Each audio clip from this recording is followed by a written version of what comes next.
Hey, how you doing? This is Adam Post, publisher of more than 1,000 comic books and marketing expert covering Bud Light. Bars are canceling Bud Light. We have been hearing about this over the last couple of months. Everyone knows if you've gone into a bar, Bud Light is not something that's popular really anywhere that you go. But in one bar in Buffalo in particular, Bud Light has been canceled out of their taps. This is a big deal because when Bud Light dropped to number 4, down from number 1 on the most popular beer list for on-premise sales, meaning sales in restaurants and sales in bars, places like that, that drop from 1 to 4 is much more significant than it seems because this bar has 3 taps available. One of them used to be Bud Light and now it just got replaced. So when you're number 4 and there are 3 taps available, you're not going to have a 30% or a 20% drop off of tap sales. You're going to have 100% drop off of tap sales. People can still probably get cans and bottles if they want to, but this is what you see is the future for Bud Light as it gets phased out of the American marketplace throughout the country. Let's get into the story. Before we do, please be sure you are subscribed to the channel. Click the bell for notifications. Give me a thumbs up. I really appreciate you. I'm trying to get to 30,000 subscribers, so if you can subscribe, please do subscribe. Coming from the New York Post,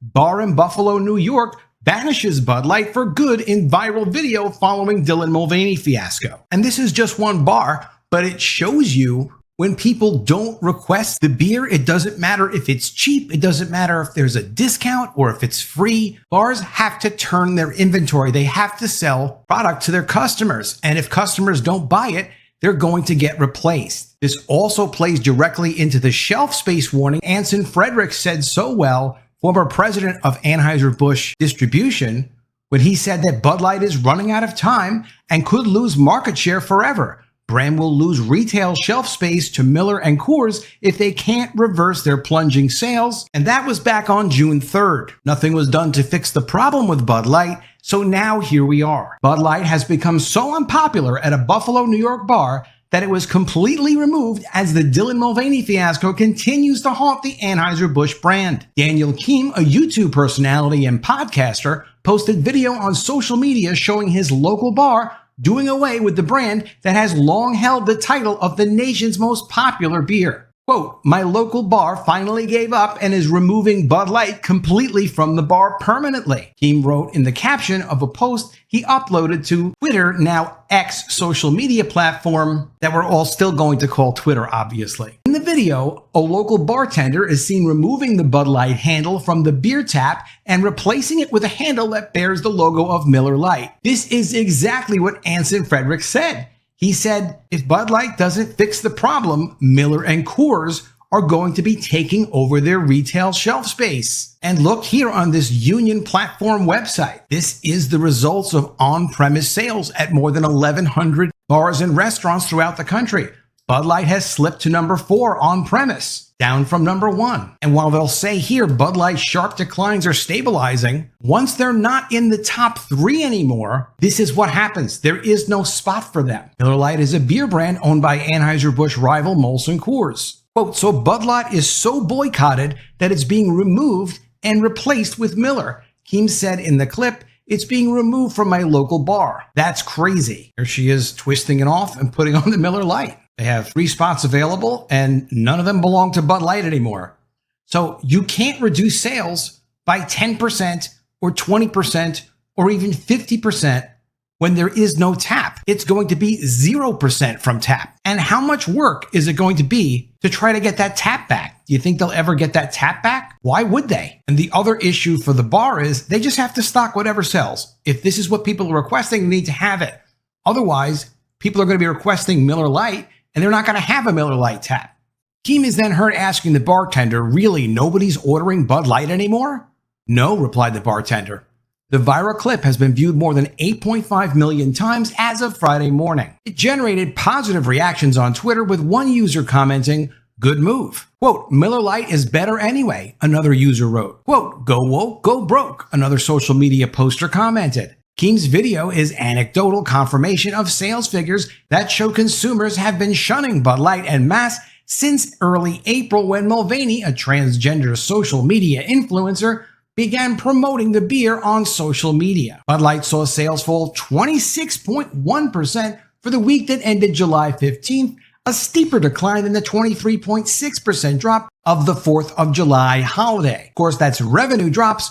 The volume drops, physical bottles and cans, were even higher. The Anheuser-Busch brand has been losing market share to rivals such as Modelo Especial, Coors Light, and Yuengling. Anheuser-Busch told the Wall Street Journal on Wednesday that it was laying off nearly 400 workers at its corporate offices across the country. And that isn't the first Bud Light-related layoffs that we've heard about. There were another 645 people that were laid off in 2 glass bottle plants, one in Louisiana, one in North Carolina, because they supplied glass beer bottles to Bud Light, and because Bud Light can't sell their beer anymore, they had no more demand, and they were forced to go through the incredibly expensive effort of shutting down those plants and no doubt paying severance and all kinds of additional expenses because they've lost the Bud Light account. Because there is no Bud Light account, not for those 2 glass bottling plants. The layoffs that were announced this week by CEO Brendan Whitworth won't impact frontline workers such as brewery and warehouse staff, the company told the Wall Street Journal. The restructuring will eliminate corporate and marketing roles at major U.S. offices for Anheuser-Busch, including in St. Louis, New York, and Los Angeles. Anheuser-Busch CEO Brendan Whitworth added in the written statement about the layoffs, quote, "While we never take these decisions lightly, we want to ensure that our organization continues to be set for future long-term success." So always nonsense from Brendan Whitworth, never apologizing, never getting to the point, never dealing with reality, and now people lose their jobs over it. I've been predicting there will be many more layoffs after the sales come in September. Anson Fredericks, who correctly was warning about these layoffs just about 2 weeks ago, where he said, this is from Newsweek, former Anheuser-Busch executive, that's Anson Fredericks, warned of layoffs as Bud Light sales struggle. Here's exactly what he said. Quote, "There's going to be more employees at risk if we don't find a CEO who can somehow address the situation with Bud Light, get those customers back that were always loyal to Bud Light, and move this company forward." And this is a reference to the people who lost their jobs at that bottling plant. It wasn't owned by Bud Light, but it was owned by a company that supplied to Bud Light. This is why I like to follow Anson Fredericks, because he knows the industry. He knows the company. He was the president of distribution there. And what he's saying is going to happen is come September, they're going to have the sales results for this whole period during this whole Dylan Mulvaney controversy and all of the horrendous results that they had during the summer selling season.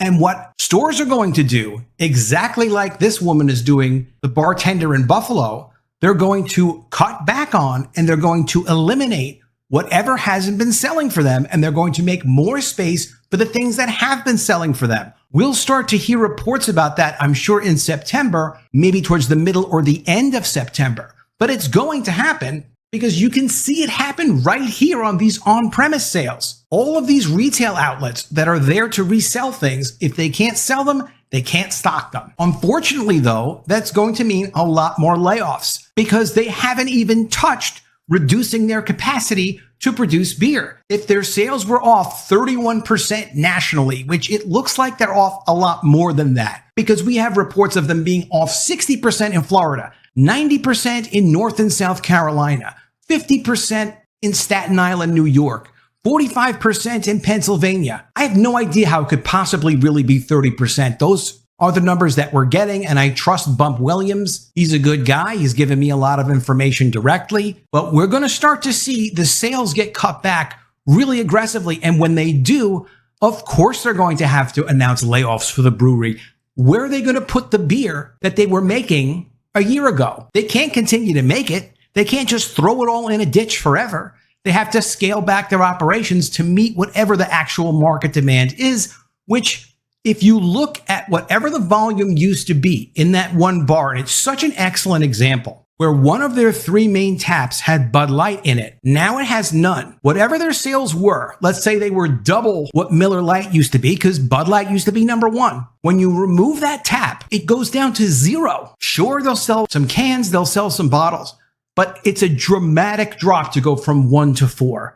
So we could see as much as a 50% reduction in a drop from number 1 to number 4 when you're talking about these on-premise sales.